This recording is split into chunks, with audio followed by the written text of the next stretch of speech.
परंतु मित्रांनो अजिबात टेन्शन घेऊ नका, कारण सिलेक्शन हे फक्त मार्क्सवरच होत नाहीये. आता मर्यादित प्राधान्यक्रम असल्यामुळे तुम्हाला बाकीच्या गोष्टींचा खूप विचार करावा लागणार. आता आजच्या व्हिडिओमध्ये मी तुम्हाला हे जे 20 मुद्दे सांगणार आहेत, ते 20 मुद्दे आपण शेवटपर्यंत नक्की बघा, ज्याच्यामुळे तुमचे सिलेक्शनचे चान्सेस वाढणार आहेत. मित्रांनो, मोठे शहर आहेत त्यांना प्राधान्य कोण देते? ज्यांचे मार्क्स जास्त आहेत.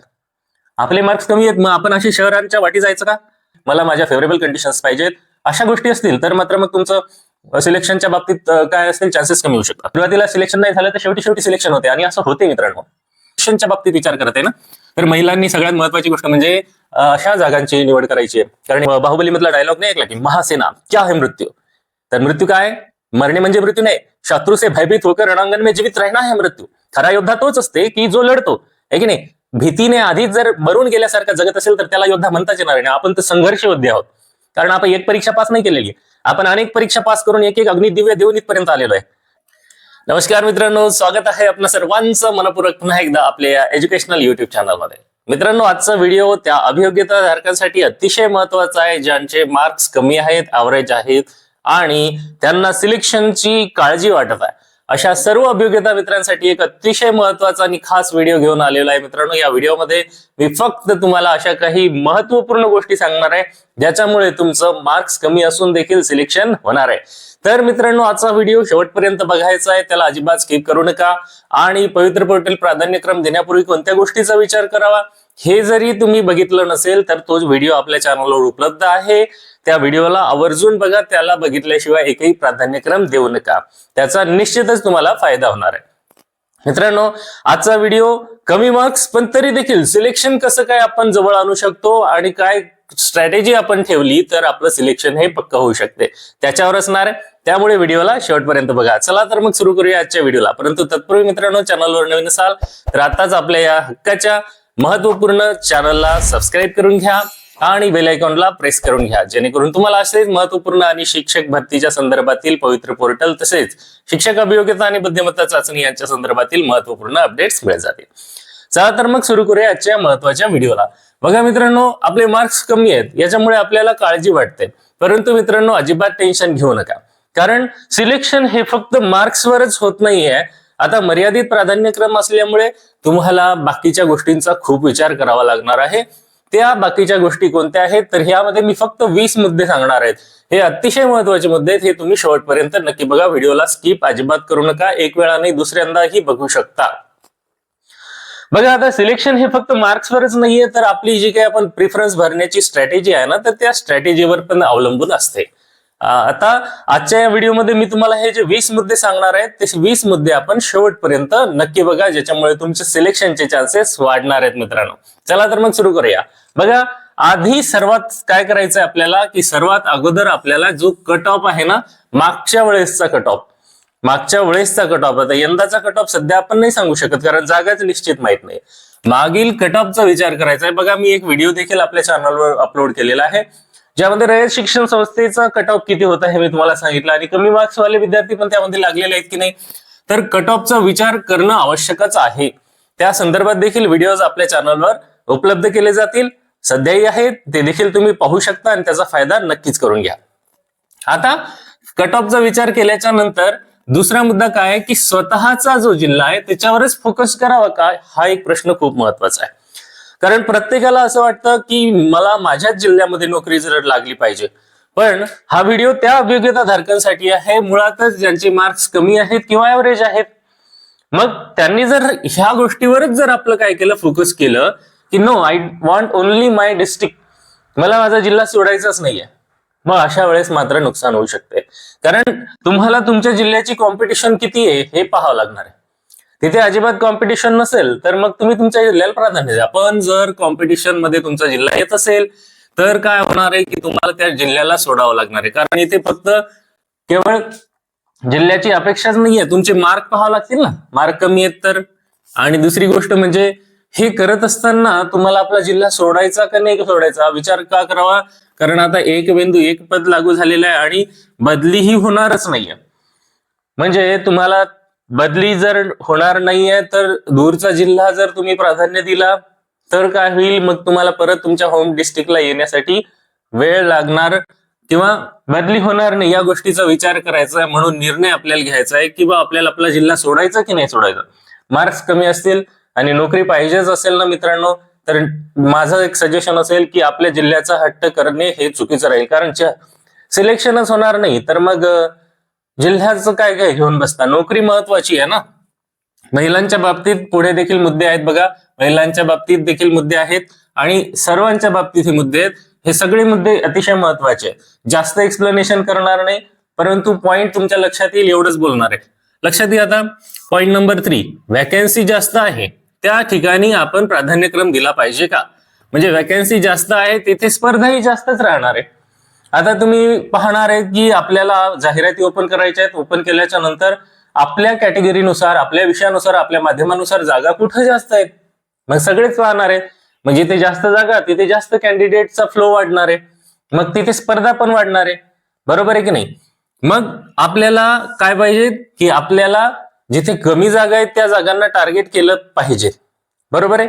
ह्याचा देखील तुम्ही विचार करा आणि नंतर निर्णय घ्यायचा आहे की आपल्याला काय पाहिजेत. एकच जागा पाहिजेत, मग जिथे कमी जागा आहेत तिथे देखील आपण प्राधान्य देऊ शकतो का, याचा देखील काळजीपूर्वक विचार करा.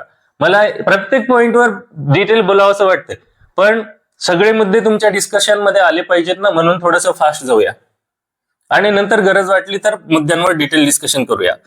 म्हणजे जिथे जास्त जागा आहेत तिथे फोकस करायचा का केला तर तो देखील कसा निर्णय ठेवू शकतो, आणि जिथे कमी जागा आहे तिथे फोकस करायला पाहिजेत, जेणेकरून जास्त क्राऊड हा जास्त जागेच्या ठिकाणी जर गेला तर आपल्याला त्याचा फायदा होईल. पुढचा मुद्दा आहे 4 नंबर, केवळ शहरी भागातील शाळांना महत्व देणे टाळा. हा व्हिडिओच मुळात ऍव्हरेज आणि कमी मार्क्स वाल्या मित्रांसाठी, मैत्रिणींसाठी आहे, बंधू आणि भगिनींसाठी देखील आहे. शहरी भागातील शाळांना टार्गेट करणं योग्य राहील का. आता ज्यांना जास्त मार्क आहेत ते बिनधास्त काय करतील, मला नाही बा, मला तर पुण्यासारख्या शहरात राहायला आवडते, मग मी पुण्याला प्राधान्य देणार, मी नागपूरला प्राधान्य देणार. असे अमरावती मोठे मोठे शहर आहेत त्यांना प्राधान्य कोण देते, ज्यांचे मार्क्स जास्त आहेत. आपले मार्क्स कमी आहेत, मग आपण असे शहरांच्या वाटी जायचं का, मुळातच नाही जायला पाहिजेत. मग जिथे आपली चान्सेस जास्त आहेत तिथे देखील आपण प्राधान्य केलं पाहिजे. टार्गेट काय, टार्गेट जर नोकरी असेल तरच, नाहीतर होम डिस्ट्रिक्ट सोडायचं नाही, मला माझ्या फेवरेबल कंडिशन्स पाहिजेत, अशा गोष्टी असतील तर मात्र मग तुमचं सिलेक्शनच्या बाबतीत काय असतील चान्सेस कमी होऊ शकतात.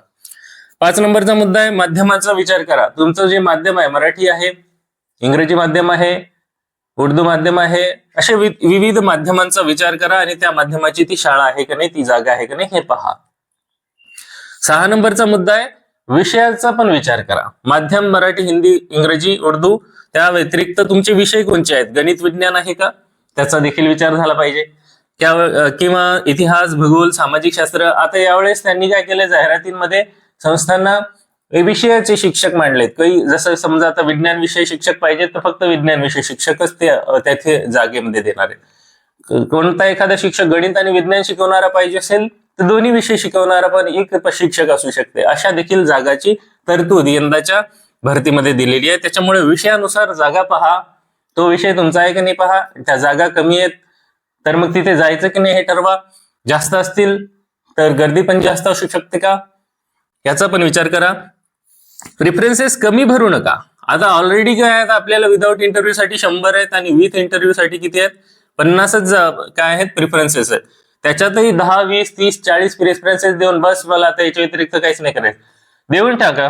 कारण त्या 10 मध्ये सिलेक्शन झालं नाही तसंही बादच होणार आहे. मग जास्त भरून द्यायचं आहे ना. कधी कधी सुरुवातीला सिलेक्शन नाही झालं तर शेवटी सिलेक्शन होते आणि असं होते मित्रांनो. म्हणून सगळे प्रिफरन्सेस द्या, इकडे 100 इकडे 50, आणि शक्य जर झालं तर प्रिफरन्सेस वाढण्यासाठी देखील प्रयत्न करा, कारण ही गोष्ट अजून कोणी सिरियसली घेतली नाही. 8 नंबरचा मुद्दा, फक्त नामवंत संस्थांचाच विचार करायचा का. जसं की रयत शिक्षण संस्था म्हटलं की चांगले मार्क वाल्याला पण वाटते की नको तिकडे जिल्हा परिषद मध्ये इतक्या दूर गेल्यापेक्षा मस्त रयत शिक्षण संस्था आहे, चांगली आहे, तिथे विदाऊट इंटरव्ह्यू होते तिथे. मग याचा देखील ते विचार करतात. शिवाजी शिक्षण संस्था ही देखील नामवंत शिक्षण संस्था आहे. अशा अनेक नामवंत शिक्षण संस्था असतात ज्या फेमस आहेत आणि प्रत्येकाला वाटते की आमचा तिथे नंबर लागावा, म्हणून तिथे स्पर्धा वाढते मित्रांनो. मग मार्क कमी असतील तर मग केवळ नामवंत संस्थांच्या नादी लागू नका. त्याच्यानंतरचा मुद्दा आहे, अर्थातच या सगळ्या गोष्टीवर तुम्हाला देखील विचार करायचा आहे बरं का. हे माझे मत आहेत, हे माझे सजेशन्स आहेत आणि याच्यामुळे चान्सेस वाढणार आहेत. मी जास्तीत जास्त तुम्हाला चान्सेस वाढण्यासाठी सांगत आहे. माझं गाव, माझा जिल्हा, हे जे आपली आग्रह आहेत की नाही, हे बाजूलाच ठेवावं लागणार आहेत. आताच इथे बोललो होतो, परत बोलणार नाही. केवळ आपल्याला आपल्या डिस्ट्रिक्टला चिटकून राहायचं असेल आणि मार्कही कमी असतील तर मग काय आपल्याला आयत्या घरी आपल्याला सिलेक्शन होणार आहे का? ही जी इमोशनल अटॅचमेंट आहे तुम्हाला तुमच्या गावाची, ही टाळावी लागणार आहे. त्याच्यामुळे तुमचं सिलेक्शन होईल त्या ठिकाणी तुम्हाला जावं लागणार आहे. आणि हे सत्य आहे, प्लीज वाईट वाटून घेऊ नका. दुसऱ्याचे पाहून पसंतीक्रम देऊ नका. स्वतःची कॅटेगरी, स्वतःचा विषय, स्वतःची जागा, स्वतःचं माध्यम, या सगळ्या गोष्टीचा विचार करा. जनरली माझे मित्र, माझ्या मैत्रिणी, जे काही शिक्षक शिक्षिका असतात, की सर तुम्ही कसं केलं बघू द्या, तुम्ही जसं करसाल आम्ही तसं करतो. तसं करायला तुम्ही त्यांना विचारायचा, सल्ला करा, सल्ला घ्या, सगळं घ्या, परंतु तुमच्या जागा किती आहे तुमच्या कॅटेगरीच्या, तुमचा विषय पहा, त्या सरांचा विषय पहा, त्यांचं माध्यम पहा, या सगळ्या गोष्टीचं टॅली करायला लागणार आहे. कोणाचे पाहून आपल्याला प्राधान्यक्रम भरायचे नाहीत. आता याच्या व्यतिरिक्तही इतर काही गोष्टी आहेत मित्रांनो, ज्या की महिलांच्या बाबतीत पहा. सगळ्या ह्या महिलांच्या नाही, फक्त एक मुद्दा आहे महिलांच्या बाबतीतचा, की काय की प्राधान्यक्रम देत असताना ही आपण नोकरीला सिलेक्ट करण्यासाठी सिलेक्शनच्या बाबतीत विचार करत आहे ना, तर महिलांनी सगळ्यात महत्वाची गोष्ट म्हणजे अशा जागांची निवड करायची आहे. कारण एकदा का निवड झाली तर तिथून तुम्हाला बदली होणार आहे का? नाही ना. मग आपली सुरक्षा तिथे महत्वाची आहे ना, आपली सुरक्षा, महिलांच्या बाबतीत सुरक्षा, तसेच तुमच्या घरच्यांची तुम्हाला तिथे पाठवण्याची तयारी आहे का? त्यानंतर तुमच्या ह्यांची इच्छा काय आहे की नाही, ह्यांची इच्छा तर सगळ्यात महत्वाची आहे. मग त्यांचा देखील विचार करा आणि तुमच्यावर असणाऱ्या ज्या जबाबदाऱ्या आहेत या गोष्टींचा विचार करून निर्णय घ्यायचा आहे. म्हणून ताईंनो, ह्या सगळ्या गोष्टींवर फोकस करत असताना आपल्याला ते ठिकाण आणि आपले मार्क, आपली जाण्याची इच्छा, जाण्याची तयारी, इच्छा आणि तयारीत फरक आहे ना. तुमची इच्छा आहे पण जाण्याची तयारी नाही आहे, मग काय होते, ती जागा तुम्हाला सिलेक्ट झाली तर तुम्ही गेले नाही तर ती रिक्त राहते आणि जी दुसऱ्याला भेटणार होती ती पण त्याची पण चालली जाईल. म्हणून आपलंही नुकसान दुसऱ्याचे नुकसान असं करायचं नाही. जिथे आपण जाऊ शकतो आणि ज्या जागा आपल्याला पसंत आहेत, म्हणूनच तर पसंतीक्रम द्यायचा आहे की नाही, यालाच पसंतीक्रम देणं असं म्हणतात. आणि सगळ्यात महत्वाचं मित्रांनो, आता हे इकडचे पॉइंट्स काय आहेत हे देखील खूप महत्वाचे आहेत. निगेटिव्ह लोकांपासून दूर राहा. सगळ्यात महत्वाचं की जे सांगतात की अरे इतक्या कमी मार्क्सवर कुठे सिलेक्शन होते का, असतील कमी मार्कवाले, काय हरकत नाही, तुम्ही आम्हाला सांगू नका की सिलेक्शन होणार नाही. प्राधान्यक्रम देणे आणि आपलं कर्तव्य पूर्ण करणे, हे करणाऱ्यांचं योगायोगाने किंवा त्या ठिकाणी दुसऱ्यांनी प्राधान्यक्रम न दिल्यामुळे आपलं सिलेक्शन होणार आहे. त्याच्यामुळे शेवटपर्यंत काय करायचंय, निगेटिव्ह लोकांपर्यंत दूर राहा, दूर राहा जास्तीत जास्त. असू द्या त्यांचे बोलणे ऐका, पण डोक्यात घेऊ नका. आधी निवड झालेल्यांचा सल्ला घ्यावा का? येस, ऑब्विसली चौकस बुद्धी ठेवा आणि ज्यांचं आधी सिलेक्शन झालेलं आहे त्यांचा निर्णय घ्या, पण त्याचा निर्णय तो त्याच्या अनुभवाने सांगणार आहे, बरोबर आहे की नाही. त्याचा विचार आपण कसा करायचा हे आपल्यावर आहे, निर्णय आपला स्वतःचा असणार आहे. ठीक आहे, म्हणून सल्ला प्रत्येकाचा घ्यायला हरकत नाही. 14 नंबरचा मुद्दा आहे ओव्हर कॉन्फिडन्स. येस, बरेच अभियोग्यताधारक आमचं होणार आहे व्यवस्थित, आम्ही देतो प्राधान्यक्रम. नाही मित्रांनो, प्राधान्यक्रमावरच सगळं ठरणार आहे. आणि पहा ना, किती मर्यादित प्राधान्यक्रम आहे, फक्त 100 येतं आणि इकडे फक्त 50 आहेत. मग हे एक जर आहेत शाळा तर ते विचारपूर्वकच आपण निवडायची आहे. कॉन्फिडन्स ठेवा, ओव्हर कॉन्फिडन्स ठेवू नका. प्राधान्यक्रम जनरेट करून असाइन करणे आणि लॉक करणे ही ती प्रक्रिया महत्वाची आहे. शेवटी लॉक झालंय का नाही हे 2-3 वेळा खात्री करा. लॉक झाल्याच्या नंतर त्याच्यावर एक स्टॅम्प येते मस्त असा ना, रेड कलरचा, प्रिफरन्सेस आर लॉक, ते पाहायचं आहे आपल्याला, ते याची खात्री करायची आहे. नाहीतर काय होते, प्राधान्यक्रम लॉक झाले नाही तर तुम्ही त्यामध्ये राहणार नाही बरं का, याची काळजी घ्यायची. 14 नंबरला नंतर 15 झाला. 16 नंबरचा मुद्दा आहे की रॅन्डमली प्रिफरन्सेस, म्हणजे की असेच अंदाजाने ही एक शाळा घेतली, ती एक शाळा घेतली, पहिल्या 2-3 विचार केला आणि बाकीच्या रॅन्डमली टाकल्या, असं नाही करायचं. आहेतच किती, इकडे 100 इकडे 50. अनलिमिटेड प्रिफरन्सेसच्या वेळेस देखील ना जास्तीत जास्त विचार करून टाकण्याची सुविधा उपलब्ध होती आणि अनेक अभियोगधारक लागले होते खूप शेवटी. इथे तुम्हाला सगळे प्रेफरन्सेस विचारपूर्वक देणे आवश्यक आहेत. पहा आता सगळ्यात महत्वाचं पॉईंट की जे काही प्राधान्यक्रम तुम्ही जनरेट होतात तुम्हाला त्याची प्रिंट काढून घ्या. त्याचं अनालिसिस करायचंय. कागदावर त्याच्या समोर 2-3 कॉलम बनवा. एक पहिला कॉलम, समजा एक शाळा आहे, त्या शाळेचं नाव आहे शिवाजी शिक्षण संस्था अमरावती.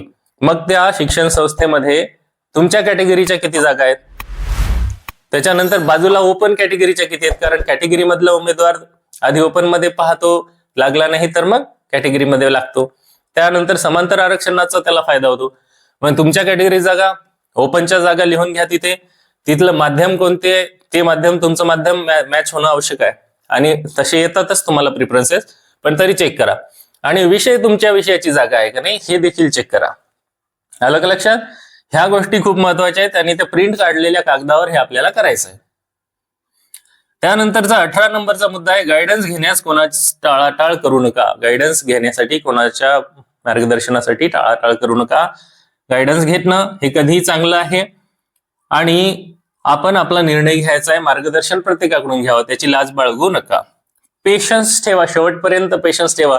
कारण आता जेव्हा ही प्रेफरन्सेसची सुरुवात होईल ना, त्यावेळेस सगळ्यांची अशी धाकधूक वाढणार आहे, चलबिचल वाढणार आहे, गोंधळलेली मनस्थिती आहे. समाज माध्यमांवर वेगवेगळ्या गोष्टी तुमच्यावर अशा रँक केल्या जातात की नाही तुमचं सिलेक्शन होणार नाही वगैरे असं. ह्या अफवांपासून, रुमर्स पासून आणि निगेटिव्ह गोष्टीपासून खूप दूर राहा. नेहमी पॉझिटिव्ह राहा. माझं चॅनल आहे त्याच्याशी तुम्ही कनेक्टेड राहा. मी आतापर्यंत तुम्हाला कुठल्याही निगेटिव्ह गोष्टी सांगितल्या नाही, याचा अर्थ की तुमचं म्हणजे मनाचं समाधान करण्यासाठी मी फक्त चांगलं बोलतोय नाहीये. प्रत्येकाला आपल्या मार्क्सनुसार आहे ना काय संधी असणार आहे आणि ती तुम्हाला मिळणार आहे. ती कशी मिळायची, ती कशी शेवटपर्यंत टिकून ठेवायची याच्या बाबतीत मी बोलतोय. हे महत्वाचं आहे. आलं का लक्षात? तुम्ही तो बाहुबली मधला डायलॉग नाही ऐकला की महासेना क्या है मृत्यू? तर मृत्यू काय? मरणे म्हणजे मृत्यू नाही. शत्रु से भयभीत होकर रणांगण में जीवित रहना है मृत्यू. खरा योद्धा तोच असते की जो लढतो, आहे की नाही? भीतीने आधीच जर मरून गेल्यासारखा जगत असेल तर त्याला योद्धा म्हणताच येणार नाही. आपण तर संघर्ष योद्धे आहोत, कारण आपण एक परीक्षा पास नाही केलेली आहे. आपण अनेक परीक्षा पास करून एक एक अग्निदिव्य देऊन इथपर्यंत आलेलो आहे की नाही? म्हणून आपल्याला आपली इच्छा जिवंत ठेवायची, शेवटच्या क्षणापर्यंत इच्छा जिवंत ठेवायची आहे. म्हणजे भरतीमध्ये आपण शेवटपर्यंत राहणार आहे अशा होप आपल्याला ठेवायचे. हा 20वा मुद्दा आहे माझा सगळ्यात महत्वाचा. शेवटपर्यंत होप ठेवा, अनेक मार्ग मिळतील. अरे मित्रांनो, तुम्ही ते डायलॉग ऐकला असेल ना, ती कविता आहे. असे दांडगी इच्छा ज्यांची, मार्ग त्याला मिळती 70. नजर रोखुणी नजरेमध्ये आयुष्याला द्यावे उत्तर. भीती नसावी नक्षत्रांची, है ना? नक्षत्र, ग्रह, तारे खूप साऱ्या अंगठ्या घालतो, भीती वाटते आपल्याला सगळी. भीती नसावी नक्षत्रांची, भीती आंधळी ताऱ्यांची, आहे की नाही? म्हणजेच काय की मित्रांनो, जोपर्यंत आपली इच्छा आहे ना आणि इच्छा जागृत आहे, दांडगी आहे, तोपर्यंत आपल्याला कोणी हरवू शकत नाही. आणि एक शेवटचं वाक्य काय मित्रांनो, life may be so difficult. लक्षात घ्या मित्रांनो, वाक्य ऐका. Life may be so difficult like walking on the edges of the razor. हे काय, जीवन खूप संघर्षमय असू शकते, कठीण असू शकते आणि बरेच मित्रांचं आहे. Life may be so difficult like walking on the edges of the razor till disappear not. तरी निराश होऊ नका. Just find your ideal and go ahead, है ना? तरी देखील निराश होऊ नका. तुमचं काय आयडियल ओळखा, तुमची इच्छा ओळखा, तुमचं गोल ठरवा आणि समोर चालत राहा. कारण चालणाऱ्यालाच मार्ग मिळतो, थांबलेल्याला काही नाही मिळत, आहे की नाही? अनेक गोष्टी मित्रांनो, आशा ठेवा, होप ठेवा आणि तुमचं सिलेक्शन हे नक्कीच होणार. असे होते माझ्या मित्रांनो महत्वाचे 20 points. I hope you understood that. प्रत्येक मुद्द्याला तुम्ही काळजीपूर्वक तपासा, लक्ष द्या. याच्या अगोदरचा महत्वाचा व्हिडिओ बनवलेला आहे ज्यामध्ये मी पवित्र पोर्टलवर प्राधान्यक्रम देण्याच्या पूर्वी 10 महत्वाच्या गोष्टी सांगितलेल्या आहेत. त्या 10 गोष्टी पाहिल्याशिवाय एकही प्राधान्यक्रम देऊ नका. आणि ज्यांचे मार्क्स कमी आहेत, ऍव्हरेज आहेत, त्यांनी या 20 गोष्टीवर फोकस करायचा आहे, कारण त्यांना जास्त फोकस करणं गरजेचं आहे. तर आशा आहे आपलं सर्वांचं सिलेक्शन होईल. या 2025-26 मध्ये तुमचं सिलेक्शन होऊन तुम्हाला या शिक्षक भरतीमध्ये शिक्षक होण्याचं स्वप्न पूर्ण करण्यासाठी संधी मिळो अशी मी प्रार्थना करतो. आणि व्हिडिओ आवडला असेल मित्रांनो तर लाईक करा, चॅनलवर नवीन असाल तर सबस्क्राईब करा, बेल आयकॉनला प्रेस करा, जेणेकरून तुम्हाला असे शिक्षक भरती, पवित्र पोर्टल, शिक्षक पात्रता परीक्षा, केंद्रीय शिक्षक पात्रता परीक्षा अशा महत्वपूर्ण घडामोडींची माहिती मिळत जाईल. व्हिडिओ शेवटपर्यंत बघितल्याबद्दल आपले खूप खूप धन्यवाद. Thanks for watching till two the end. पुन्हा भेटूया नवीन माहितीसह नवीन व्हिडिओमध्ये. तोपर्यंत आपण सर्वांना खूप खूप शुभेच्छा.